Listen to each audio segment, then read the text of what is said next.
Hello,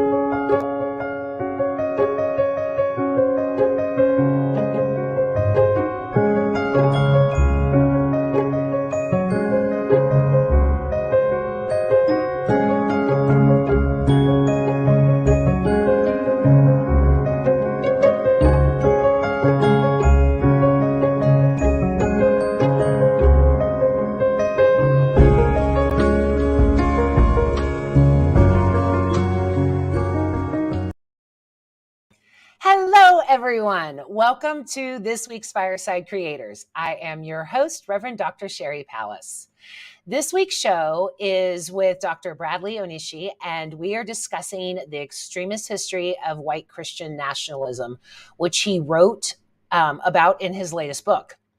Thank you for joining us, and I am looking forward to all of your comments and questions. If you're watching on YouTube, please hit that like and subscribe. If you are on Facebook, grant StreamYard access so we can see your name when you have a comment or question.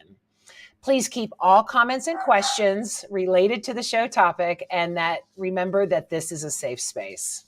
I want to give a shout out to our top sponsors, Ruth, Kirsten, Michelle, Ray, and Heidi.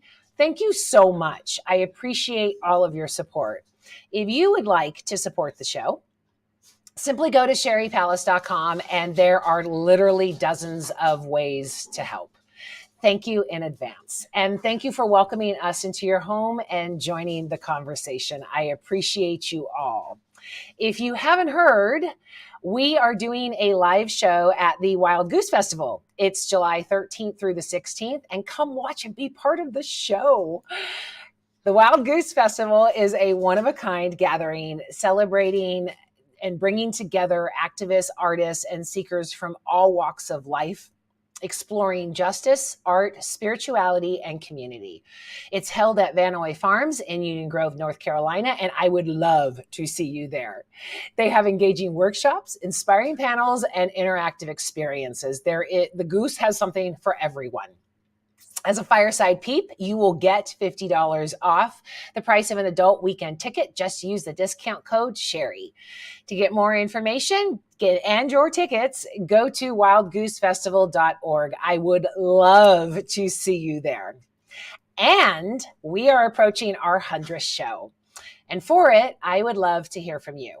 Send me a short video or a few words about what the show means to you. And if it has affected you in any way, share that with me.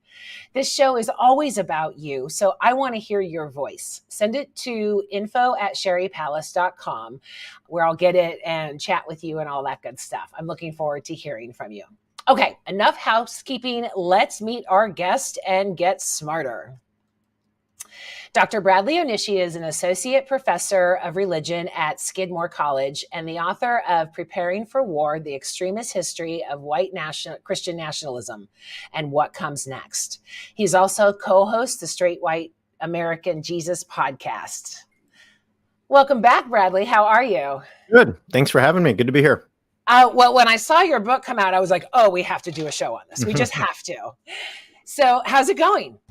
Good. Going well. Busy, but happy to get to chat to you and get to talk to everybody else. Definitely. So this is a hot button issue, right? I mean, people are saying, I'm not a white supremacist. I just don't like those people of color. And how dare you say that about me, even though they demonstrate everything. But I had you on the show last year with Chrissy, and we talked about the history of this. So I'm so glad that you have written a book to really go back and see where this originated and what comes next. So what prompted this? Yeah, a lot of it was January 6th. I was watching January 6th, like many Americans, horrified at what I was seeing. Yeah. Truly shocked. And one thing that hit me is that I could have been there. I thought about my days as a very zealous evangelical, as somebody who was part of a white Christian nationalist church. And I thought, there is a chance that if I were 19 and an elder, a mentor in my church had said, hey, we need to go to DC to stand up for God and for country, that maybe 19-year-old me would have been pretty on board with that. And so that really frightened me. It made me wonder if people knew the history of this movement and how we arrived at January 6th. It made me wonder if people knew that it's not just militias and Proud Boys who were there, but folks that they consider their neighbors, the realtor in town, or the PTA president, or the school board member. These are the folks that were there. And so I wanted to unpack all of that and kind of give folks a long view of how we arrived at this moment. So I haven't had a chance to read your book, but I would assume that we start with Billy Graham, right? Well, there's some Billy Graham, but we actually start a couple places. So one of the places is in the 1960s with Barry Goldwater. Okay. And Barry Goldwater, some of you listening and watching know you're old enough to remember, some of you aren't, but ran for president in 1964, was a cowboy senator, somebody that the establishment never thought had a chance, and somebody that they thought was never going to win the nomination. Well, Goldwater was a firebrand. He said that we should use nuclear weapons in Vietnam. He did not want to pass the Civil Rights Act or anything related.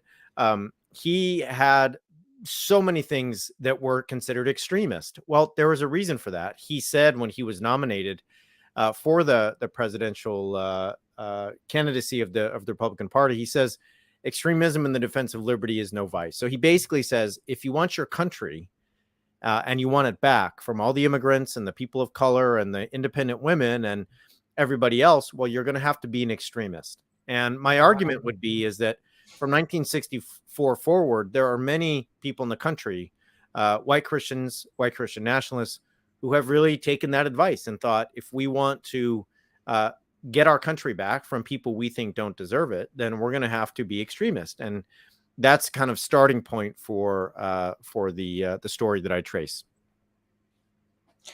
You know, my mom was an evangelical and she died in 2002. And I constantly wonder, I mean, I have a pin of her where she's standing next to a cardboard cutout of George W.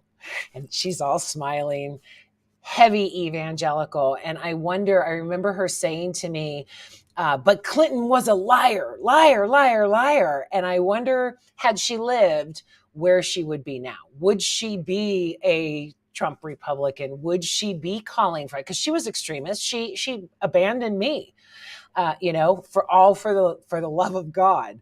But it's getting scary. People are really literally taking up arms and wanting to defend something that they don't even have rights to defend.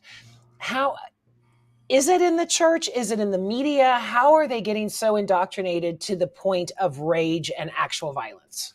Yeah, so I think one of the things that I really try to show in the book is that after Goldwater loses, and he loses in a landslide to Lyndon B. Johnson, again, some of you may know your history and remember some of this, some of you may not, but he only wins 5 states. And so you kind of think, well, that's over. That extreme hard right turn in the Republican Party, that extremism, that didn't win. So I guess we'll do something else.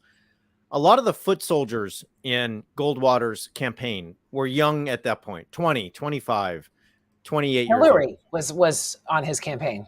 And so she went one way, but a lot of them they kept going the same path, right? A lot of them told themselves, we might have lost the battle, but we're not going to lose the war.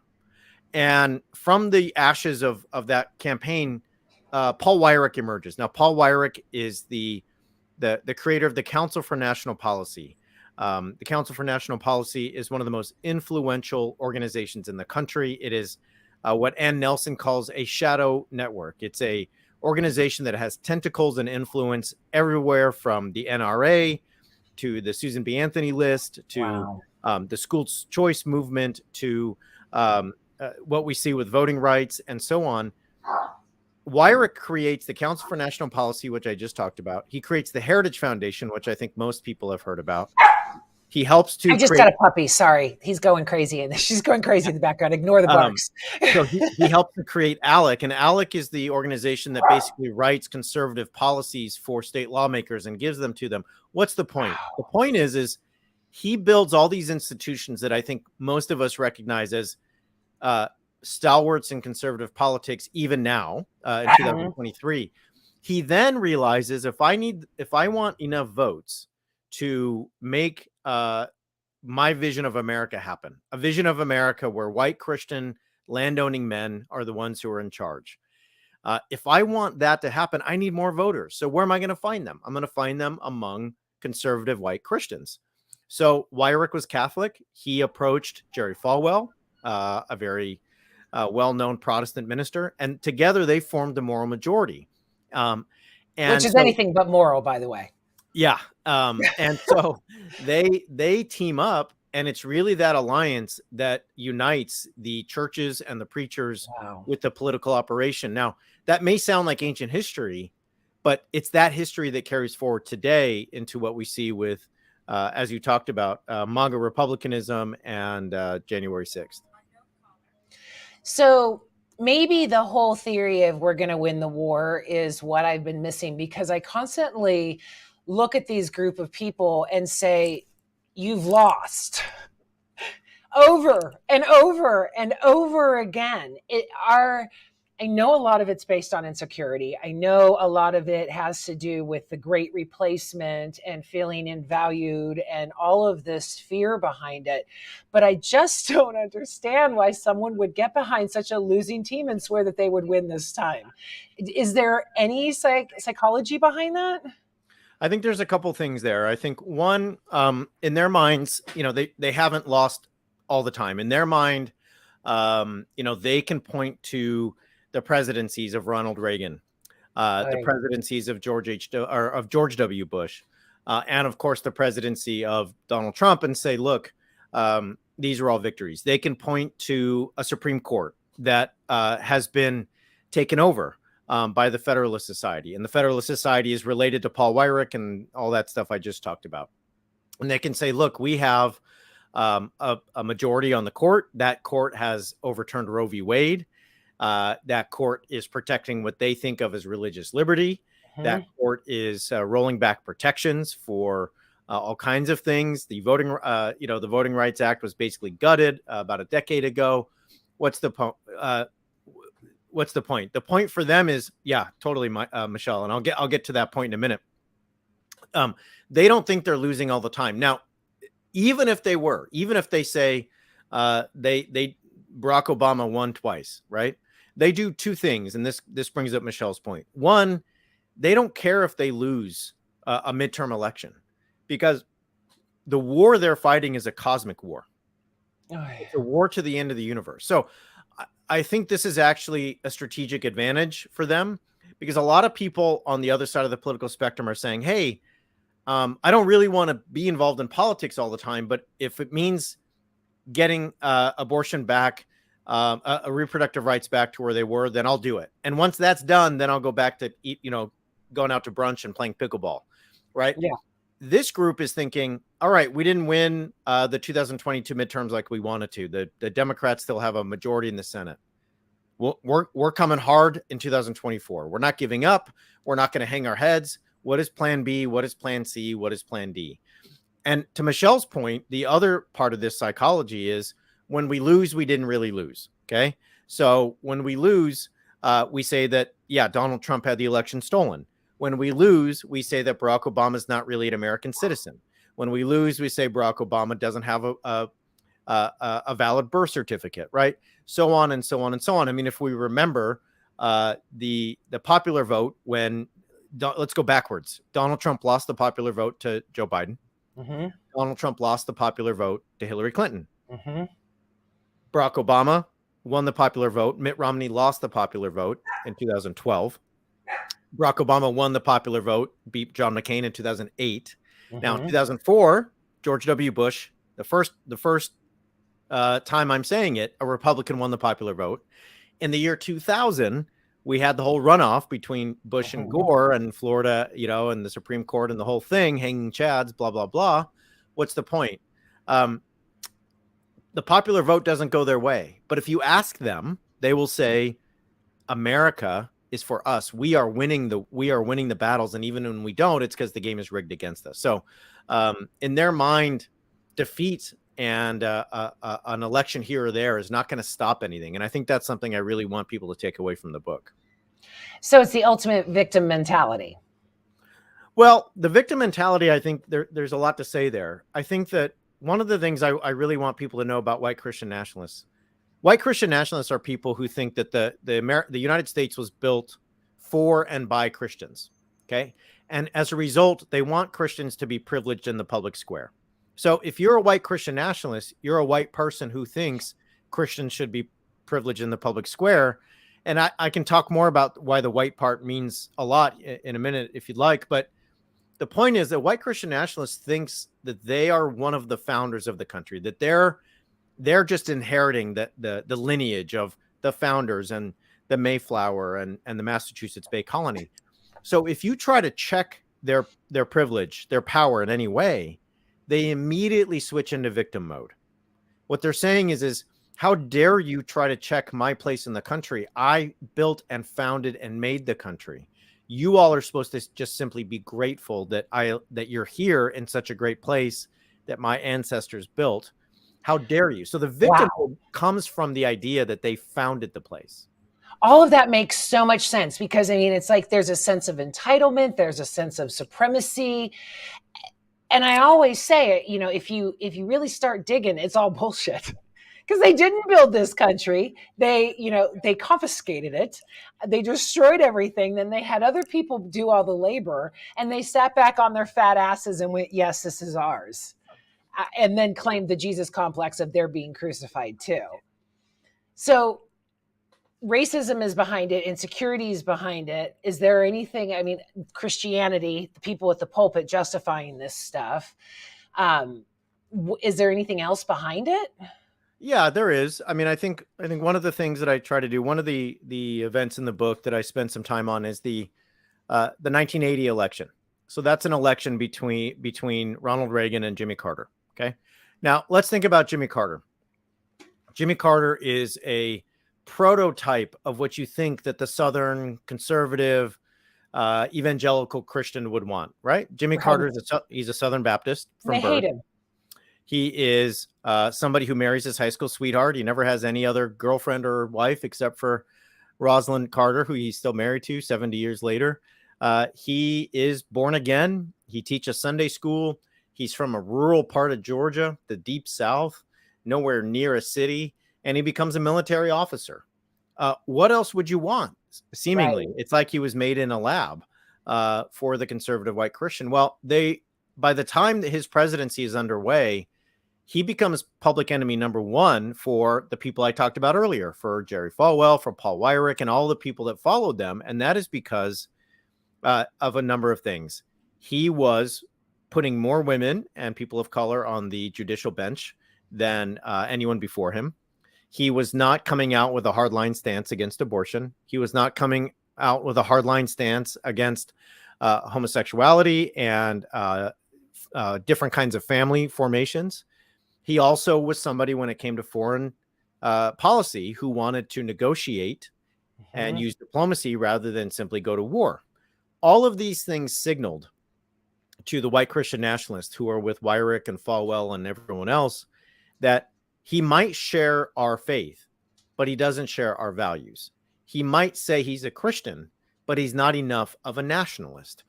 So what happens in that election is that they choose power over identity. They say, we'd rather have who? We'd rather have Ronald Reagan. Ronald Reagan is from Hollywood, which many conservative Christians consider a den of sin. It's not a place that you're supposed to be if you're a conservative Christian. He's divorced. He does not have a great relationship with his older children. His wife, Nancy, would have an astrologist follow her around at some point in the White House, which nothing against astrology for me, but most white evangelicals don't really think that's a great idea. Why would you choose this man and not Jimmy Carter, the guy who I just talked about, has all the bona fides of an evangelical? It's because Reagan promised them power.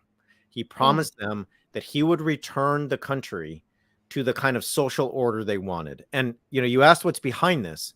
We talk about racism, we talk about abortion. What underlies all of those things is a desire for a certain kind of order in the country. We want, white Christians to be on the top, and everyone needs to find their place below them politically and economically. Abortion is about controlling women's bodies. Racism is about keeping people who aren't white below you. And we can go on down the line. Foreign policy is about keeping immigrants out and not nowhere near you. You see any non-heterosexual sexuality as a threat, so you want to keep that either under wraps and not visible, or you don't want it to be in your society at all. So what's behind this is a desire for order and a desire for the power to instill that order. And that's what we see in the election between Carter and Reagan. And that's what we see when they go on to help elect Donald Trump in 2016. So that's actually what they mean by law and order. Well, and I have a lot of opinions on that because, I know what we're seeing around the country is a rise in vigilantism. Totally. And they're applauding it. Yes. Right. So, we see a man killed on a subway, and Daniel Shelley, Ron DeSantis calls him a good Samaritan. Yeah. We see Kyle Rittenhouse hailed as a hero for killing 2 people. We see doorstep killings, people ringing the wrong doorbell and getting shot. Or a ball in the yard. Exactly. So the rise in vigilantism, how do we explain that? And the way I explain that is they're all about law and order until the law doesn't instill the kind of order they want. Well, and I mean, when you said order, it changed everything for me. It was like, okay, that it's actually an order of benefits, an order of, as opposed to a community of order. That's right. Yeah. Wow. So if you think about vigilantism, when does vigilantism usually arise in a country? It's when there's a question about who belongs and who doesn't. Okay. So like after the Civil War, Black people are free. Black men can eventually vote. What happens? The rise of the KKK, the ultimate vigilante terrorism group, who's going to say, we may not be the law, but we're going to instill the order. Oh, right. Wow. So what do we have? What do we have in the 1915s and the 1920s? The KKK is the biggest it's ever been. And that's a time in American history of what? Great immigration from parts of Europe and Asia. Mm-hmm. That's the time when women are going to get the vote. That's a time when Black folks are free and can vote. So what do you get? You get 5 million people who are part of the KKK in the 1920s. Here's my point. They say they want law and order, but what they really want is order. So if the law won't do what they need for their order, they will turn to vigilantism outside the law. This is why they love the Western, love the cowboy, love the John Wayne who shows up and says, yeah, I may not be the sheriff, but I'm the one who decides what goes in this town, what's right and wrong here. That's how they see themselves. And then they make that sheriff Jesus, white Jesus. Well, and they're his deputies. So when they show up, they're deputized. Wow. So I'm not seeing any difference from ISIS. Yeah, I mean, we can make that comparison, and I'm always, I think for me, I'd rather just say, we can compare this to what a lot of folks would take to be Islamic extremism and so on. I think the similarities are a desire for a certain kind of order and a willingness to go to extreme lengths to reach that order. And in the name of God. Sure. Yeah. I think for me, it's always just easier and more productive just to say, let's stay on this case and see what it shows us. And because instead of calling these folks American ISIS, I'd rather just say you're homegrown radicals, you're extremists. Yeah. And you are so in the name of the United States and of Christianity. And we need to get used to that. Like part of the reason I wrote the book. Because I mean, you're still demonizing ISIS, when it's even in the comparison. Let's deal with the bullshit here. Totally get that. And it's, when anyone brings up ISIS, it's almost like a distraction of, well, there's others, but let's deal with this. So my point of bringing up ISIS was that it sounds like we have become, much like Netanyahu in Israel, we have become that which we hate. We, all up in arms after 9/11 and, oh my God, ISIS, Muslim nationalism, all of these things. And yet this is exactly where we are 20 years later. Yeah, I think that's one way to think about it. I think another way to think about it is there has always been this current in American history. There's always been this this persistent threat of Christian nationalism. There's always been people who've wanted to privilege Christians, and usually white Christians. And we can talk about the Massachusetts Bay Colony in the 1600s. We could talk about the Jim Crow South. We could talk about Chinese exclusion. We can talk about so many things, redlining, Tulsa. And I think what we're seeing at the moment is an ascendance of it, a surge, a version that is becoming really explicit in its calls for power and its willingness to do whatever it takes to get it. Well, because we don't teach history, so we would never learn from it. I mean, we're repeating last century. It is really kind of crazy how you can map our steps with what happened in Germany, what was going on. And one comment I wanted to make about Jimmy Carter, he prides himself in never having a bullet sent in his name.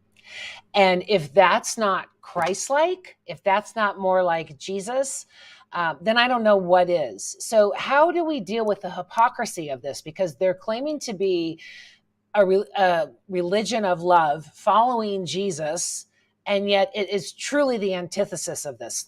And that's why I brought up ISIS too, because that's what Muslims said about them. So how do we reconcile this hypocrisy? Do they just not know? Do they just not get it? So I think there's a couple things that are really important with this question. One is it's really tempting. It's really, and I know, I get it. I understand why. To say, well, these aren't Christians. These are just something else. Chrissy Stroop says that all the time. She put me in check with that. Yeah, these are national, and Chrissy's great on this, right? These are nationalists. These are fake Christians. And I think the reason, and Chrissy's really good on this, but I think for my money too, it's like, if we do that, what we say is two things. They're not serious, so we don't have to actually kind of deal with them. And they're not our responsibility, right? And my thought would be, if you are a Christian, and especially if you're a white Christian, you're the first in line, right? In terms of responsibility. And you may not like that. And I get it. I mean, look, there's a lot of times when your little brother's doing something embarrassing and you don't want to go take care of it, or your cousin's out there at the barbecue and you don't really want to, have to go rein them in. But if you are sharing a family lineage, that it's more your responsibility than it is, the other person in the American civic square who is just trying to survive. I think that's one. I think two, I totally understand what you mean. There's a lot of hypocrisy here. Christ was killed by the state. Christ was peaceful. Christ resisted violence. I mean, I'm with you. When I read the New Testament and I read the Gospels, I see that too. One of the things that I think is easy to do is say, let's get in a war. Let's cite the Bible. Let's cite statistics. Let's cite data. Let's do this and that. And we all know, we've been on Facebook. We've been on social media. We've had our arguments with our cousins and our friends and our, neighbors. And it doesn't help, right? Right. You get to 3 a.m. and there's 68 comments on a thread and everybody's angry and you can't sleep. And no one's mind got changed. Exactly. One of the things that I would say is we have to ask folks, and if you're going to be in this space, if you're going to engage your cousin, your friend, your nephew, your whoever about this stuff, you got to be willing to ask them about the way they feel. And I know this is going to sound really weird, but a lot of this desire for order comes, as you said earlier, Sherry, from fear. And so if you ask that person, hey, you seem really angry about immigrants.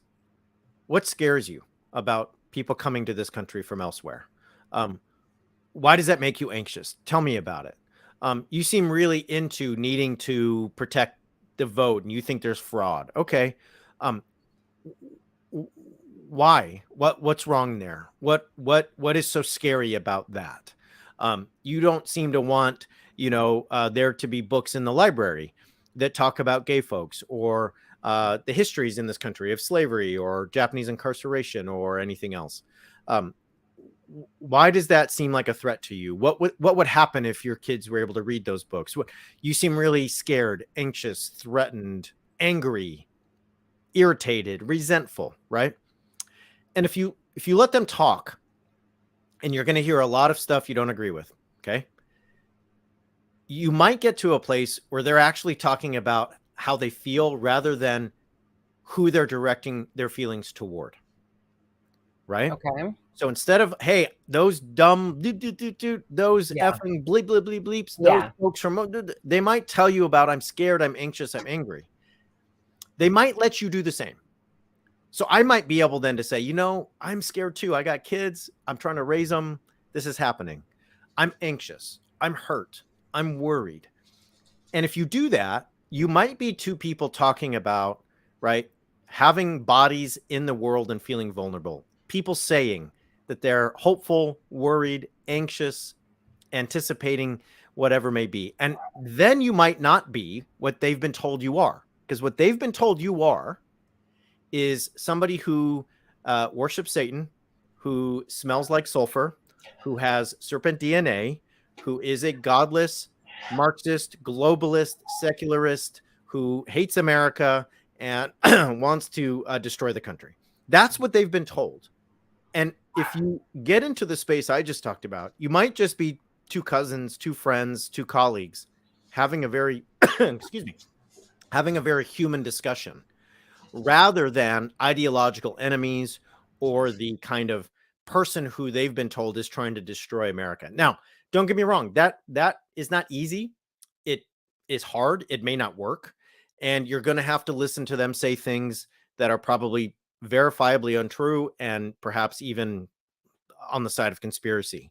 But the reason I bring this up is that we all know that doing the 1900 comment Facebook thread and arguing with everybody and posting your data from the Pew Research Center and the Brookings Institute and the New York Times is not going to change their mind. If that's what you actually want, you have to realize that this is about order. I know it's a long answer, but think about when you come home and your whole house is out of order, right? I mean, you know, the new puppy happens a lot. New puppy, right? And the new puppy like chewed up some stuff. They peed whole in the box corner. of tissue. Yeah. They tore up all the toilet paper, and you can't even really concentrate until you have a chance to like clean it up, go put it all back where it's supposed to go, right? Like put things in the drawers, and they are in a state where they have been convinced, wrongfully, don't get me wrong, but they have been convinced that their whole house is out of order. And so when you walk in and say your house isn't actually out of order, you've been lied to, they're probably just going to tell you to shut the F up, because they're like, I got to go clean this. I got to go rearrange it. Now, don't get me wrong. In this metaphor, I actually don't think that the American house is out of order. I think, right, when it comes to what's happened since the 1960s and representation of women, minorities, queer folks, and so on, those are all actually things that signify American progress, that America's house is getting more equal, that the union is getting more perfect. Don't get me wrong. Fantastic way to look at it. Yes. But in their mind, the whole thing is chaos. Yeah. It's chaos. And you have to let them talk to you on the level of being irritated and upset, right? If you want them to even get calm enough to have a discussion where you can explain, hey, I think what you're looking at is actually not chaos. I actually think it actually looks like equality and representation and inclusion. And I actually don't think it's a threat. I'm not sure you should actually be this scared or irritated by it. I actually think it's not going to hurt you, and you should kind of calm down. Yeah, telling someone to calm down's never had anyone calm down. But it was a perfect segue, because I was going to ask you, how do you deal with the demonization? My family, full on white supremacists. And I have never heard them so angry when they believe the lies. And I would just simply say, no, that's not true. That's not true. And I have really left it up to time, with my only fear being that they won't live long enough to actually see the truth. But now that the truth is coming out, Trump's having all of these things, they just don't want to talk politics anymore. And we're still the demons. So how do you, one of the tricks of the Nazis was dehumanizing. And when someone on the other side thinks anyone who votes a certain way is a demon or satanic, first of all, it's the lowest of the lows and the desperations to go. You can't go any further than Satan. And secondly, it invalidates everything. It invalidates humanity. It invalidates everything that they have. So how do you even get that voice back after you're subhuman? Well, and I think that's what I just talked about, right? If you are going to share space with those folks, if you're going to go to the barbecue, you're going to go to the family birthday party, You can walk in saying, all right, if cousin Jerry over here says something that's very untrue about immigrants or about the 2020 election, I'm ready with my facts. Can totally do it. You can also just sit there and help prepare the food, clean up the food, sit down and eat the food with Jerry, joke around about, the kids doing something weird in the yard or the new puppy you got who's tearing up your house, and get in the space with Jerry that shows Jerry, hey, do I look like a demon? Do I talk like a demon? Because I think I'm just kind of your cousin, right? We're out here just kind of joking, having a beer. Everyone's enjoying a nice day. Like, do I look like Satan to you? I'm a human, like, right? I'm human. I have fears and desires. I have cares and worries, and I'm just doing my best like you are. So you can totally believe everything you heard from Charlie Kirk and Alex Jones and everybody else that you're listening to. Or you can just look right here at the person who's eating a hot dog next to you, watching the kids play, celebrating Aunt Betty's birthday, and just doing my best. And so, if you think I'm a demon, I'd love, I think you're listening more to the voices in your head than anything that's happening right here. Now, I say that, and I'll say that's on the interpersonal level. That's me with my family. When it comes to the civic level, we have to realize the situation we're in. That on the civic level, when it comes to voting, when it comes to PTA, when it comes to school boards, when it comes to mayor races, when it comes to county supervisors, when it comes to president, governor, senator, we have to know that they are going to vote like we are demons. They are going to fight like we are demons. They are going to say, there's no way I would ever vote, right, for somebody who blah, blah, blah, blah, blah. So we have to out-organize. We have to out-maneuver. We have to show up in the numbers that they will. We have to be willing to fight and keep fighting. And we, like them, have to say, you know what? I ran for mayor. My friend ran for mayor. My friend ran for state senator, and they lost by 2 points. Let's go, hang our heads and watch reruns and eat chocolate and be sad. Or we can say, yeah, that hurts. It hurts like hell. And guess what? We're just going to show up next time. That's it. We're going to keep showing up. That's what people in the civil rights movement did. They just kept showing up. Just keep don't go anywhere. All right, we lost by 2 points. Well, we'll see you in 2 years, and we're not going to lose by 2 points then. Right? Well, and it is, it's two sides of the coin, because we started the show off with saying this is how they've gotten this far in the last 50 years by not giving up. And yet we have to do the same thing. By the way, as a side note, someone calls me a demon. I deserve the right to do this. But I see so many comments across social media that say the same things, but they're coming from different sides. So like, I'm looking at memes when I know that someone's saying, don't listen to the bullshit. They're lying to you. And I know that person's posting that as a Fox News watcher, as someone who devours Breitbart every day. So, and I also really loved saying that we have to look at this on a personal level, because that is how the KKK began its breakdown, was actually getting to know people of color. So that goes back to those roots and those society strings and ties that we need so badly. And we can't be lazy, right? Because being lazy is going to allow this to take over. We have seen the history of this. We know what happens next. They're already transporting via buses instead of trains, migrants at this point. We are really, really close to them taking over. Do we stay high when they go low? Do we continue? I'm a strong proponent of love will always win, with a lot of humor, of course. But, how do we combat the lies in the big spectrum? I've been sitting here for the last 7 years going, the truth will come out eventually. I'll figure out if I was the one that was indoctrinated or they were the ones that were indoctrinated. But we don't have time for that. This shit's happening in real time, and we are about to lose our democracy. What is next for them? What should we prepare for? Well, I think what we should prepare for is what's already happening. We live in a country where we talked about doorstep shootings. We talked about men who choke other humans to death being called a good Samaritan. So let's just think about that logic for a minute. In the book of Luke, the good Samaritan finds somebody who's been beaten on the road, and that person has been ignored by a priest, by another person. And here the Samaritan is somebody who's an outsider. They're the one who steps up and heals, bandages the person, takes care of them, and pays for them to stay at an inn. The story of the Good Samaritan is one of care. Mm-hmm. Now, what's happened? Ron DeSantis and many others have called the person who choked, I'm going to forget his name, Daniel Perry, have called him a Good Samaritan. So they're likening the guy who kills another human to the guy who cares for another human and bandages his wounds when no one else will. Okay. That is the outlook. We are seeing, Ron DeSantis fly migrants to Martha's Vineyard. We're seeing books banned. We are seeing gender affirming care banned. We are seeing abortion penalized. We're seeing that if you help a woman get a reproductive care, you may be sued. So in Texas, several women were sued for $1 million for texting with their friend about her desire to end a pregnancy. We're seeing trafficking laws come up.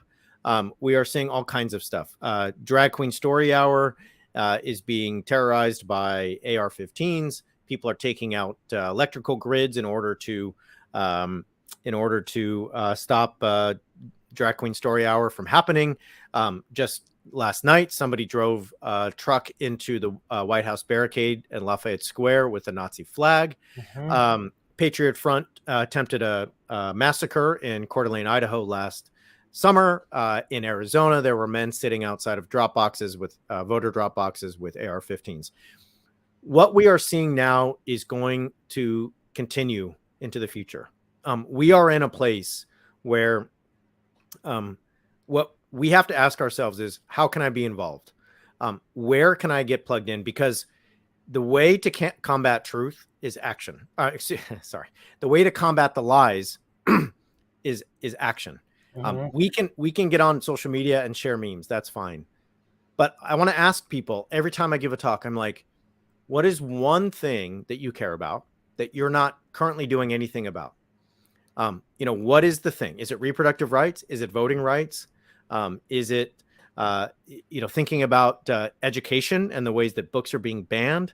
Is it protecting trans people? What is it? And what are you going to do? What organization are you going to plug into? Where are you going to volunteer? It's such a great question, because most people don't even think they can do anything. And when you get there, you get to despair. You say, well, it's going to happen and there's nothing I can do. All the memes I've shared don't seem to be working. Right? So memes will change the world. But there's another thing is doom scrolling doesn't feel good. You go to bed in a bad mood. You know what does feel good? Doing things with other people. Yeah. Community. Going to a place where you're actually moving your body in solidarity with folks who care about something you care about. It feels really good. And it makes you think that as hard as this fight might be, and as dangerous of a time we live in, we might have a little hope, because I'm standing here with these 5 or 50 or 500 other human beings, and we're doing it, and we're not going to give up. And that feels a lot better than laying in your bed at night just thinking the world is ending. Well, and I think that we have to address, based on everything you just said, the distortion of love. So, I mean, a lot of people, I had a comment on my social media today about a parent disowning their child over LGBTQ. And it was that parent views that separation as complete love. The white supremacist views their deeds as complete love for their race. So when you have a distortion of what the meaning of love is when you're going to get the violence. Well, and I think what happens there is, here's how the logic goes. It is best for me. It is best for that person, whether that's my queer child or my family. It's best for my society if I act in a way that may be violent or exclusionary towards some in order to help others. So the justification comes in, right? I may need to take violent action, exclusionary action against this person or this group, but it is going to lead to the greater good that God wants and that is best for my community or my country. So I will do that. That is the kind of logic that justifies, right, what you just said. And it's the kind of logic that justifies violence. It's the kind of logic that says, no matter what happened on that subway, no matter what we learn about a man being choked to death, why would we call that a good Samaritan? The ultimate example of love that Jesus talks about in terms of loving your neighbor, right? So if you're going to distort love in a way that you think the person who kills another person is the most loving, who else are you going to say is right to kill in the name of love? That's anybody in the name of God. Yeah. And this is nothing new. I mean, we've literally been dealing with this for 5,000 fucking years. Like, come on, just love your neighbor. Oh, it is overwhelming, but there is hope, right? There is. If we don't have hope, we succumb to the violence and become Germany in the 1940s, and we can't let that happen. So one of the things that went viral this week on my page was saying that love must be louder. And every time I hear you say something, the part of my brain goes, but yeah, they say the same thing. You know, like, you know, they say the exact same thing we're saying. Last week's show really triggered me because one of the guests called out that we were saying the same things that they were saying. So that's been in my head all the time. But you just said to get up, get out there, be with the people. And they're saying the same thing as they're taking away our rights, as they are demonizing this. So when you stand on that edge to say, look, my uncle's saying that he's scared because we're going to do this, and I think he might be right, but I'm also hearing this on this side and this. Where do you figure out where to put your feet and where is the truth in this world? I don't think that uncle's right at all. I don't think he's right. Okay. Let's try to be devil's advocate here. So so if I'm at the barbecue and I hear my cousin talking like that, and I'm going to engage in what I would think of as a discussion, because what I'm trying to get to is that cousin's emotions and their feelings about, right? So that they'll let me get to mine. And then we're going to be two humans doing, who have bodies that are vulnerable in the world. And we can be desirous, scared, hopeful, angry. And they'll see that I'm not a demon. I'm a human like them, with a body and with fear and with hope. I don't agree though with them. I don't think that anything they're saying is good, healthy, just. So that's even if they're using the same words. And look, you know, I think here's the logic that's at play right now.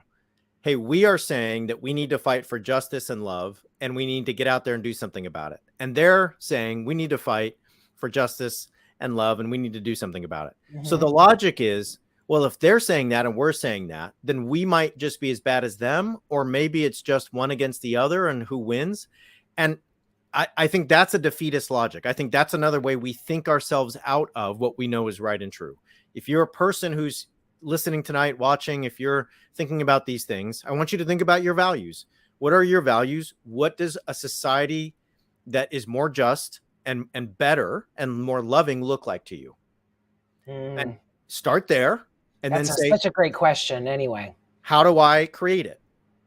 So go sit down, instead of getting on Instagram tonight or Facebook and getting all mad and sad and everything else. Take out a piece of paper. Don't type it. Turn off the screen. What are my values?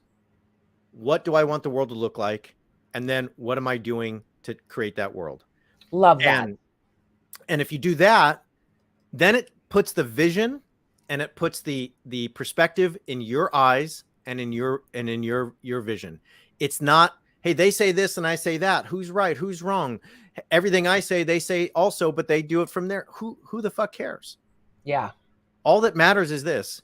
I think that if we keep creating a society where we demonize people of color, people who are gay, people who are trans, if we demonize people who come from other countries, if we believe in conspiracies and lies, we're going to end up in a place where more people are hurt, more violence happens, and we have a less flourishing human society.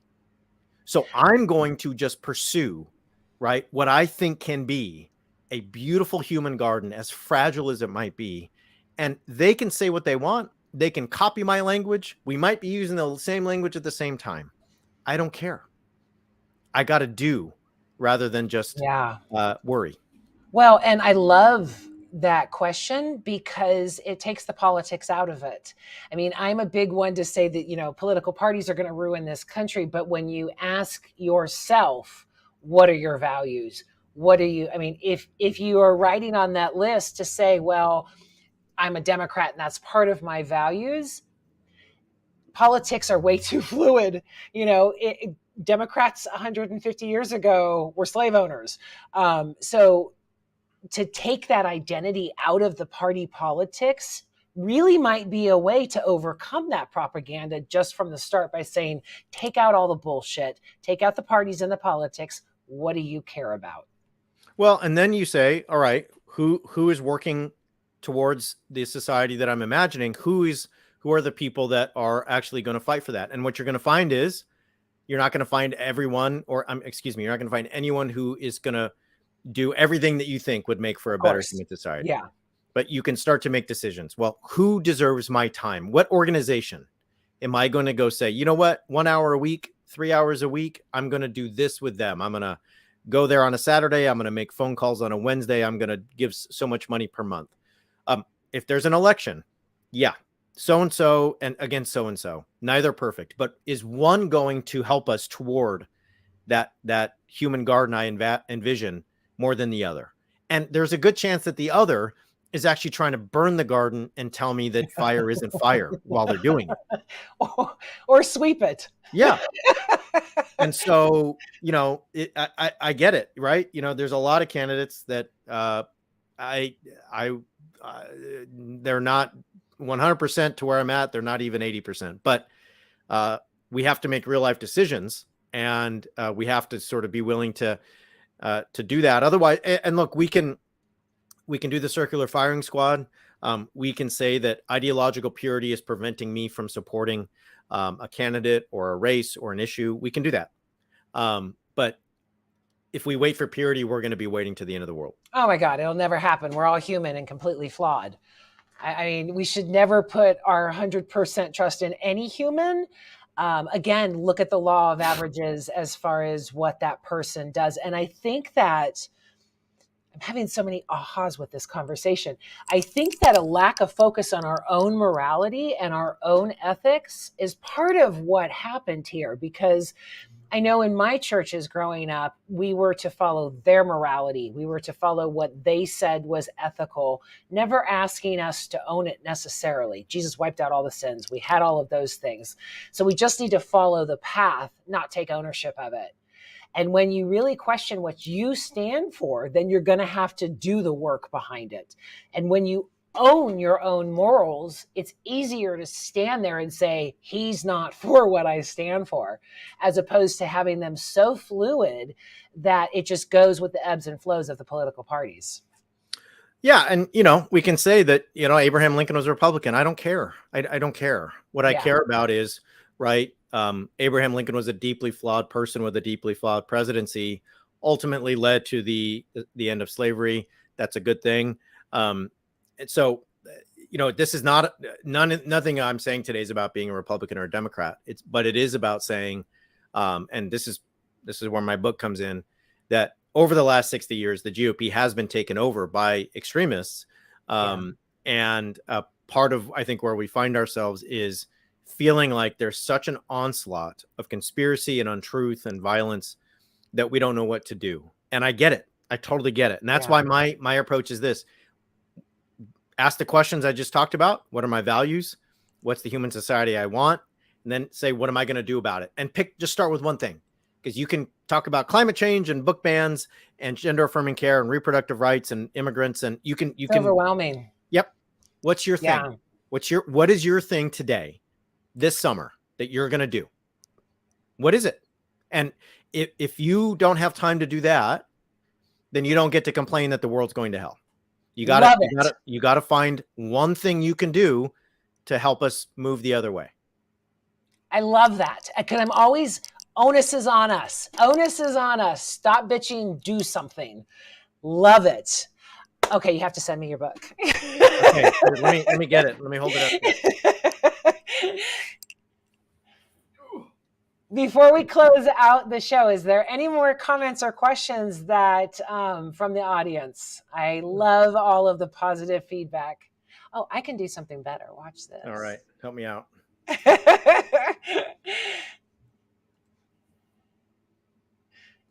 Ooh. There we go. Oh, let's pretty this up a little bit. There we go. Yay, there it is. Yes, this book I have to read now. And people are already going in and ordering it. So that is awesome. But we have to learn how to stick together. We have to learn how to do this together, because society is either where it's at or where it breaks. Yep, agreed. Yeah, I mean, it's really on us. And I like to throw in, whenever I can, one of the things I loved from my very evil father, who was actually nominated to be the Grand Dragon of one of the local KKK chapters. That is so evident now, and it was probably his only word of wisdom, which was, justification is just like masturbation. You're only fucking yourself. So we've got to stop justifying bad behavior. We've got to stop justifying separation, exclusion, greed, racism, and all of those things, because on this level, you're fucking all of us. Yep, that's right. That's right. Okay, so I have some banners for you. Here is the full title of the book for everybody out there putting it in Amazon right now, ordering it. And you also host the Straight White American Jesus podcast. Want to give us a little bit on where that's at and where they can find you? So we don't think Jesus was straight, white, or American, but we want to figure out why so many people do. So basically, this is a show on religion and politics with a focus on Christian nationalism and the religious right. I'm a professor. I'm also a former evangelical minister. So is my co-host. We examine these things from the perspective of history and social science. We have almost 500 episodes. We've interviewed congresspeople, professors, researchers, investigative journalists, activists, and we're pretty popular. We're usually in the top 50 in the politics charts, ahead of the New York Times and Vox and some of those guys, even though I do this show out of my basement storage closet. So check it out. We do it 3 times a week, which is a lot. And yeah, come on over and hang out. Oh, I definitely have to. Bradley, this was a phenomenal show. And there were so many times that my brain just started firing. And that's why I love these conversations. Thank you so much for joining us and giving us your wisdom. And hopefully, I know you gave me a bunch of stuff to do. I already have things in motion where I'm looking for change, but I hope all of them do too.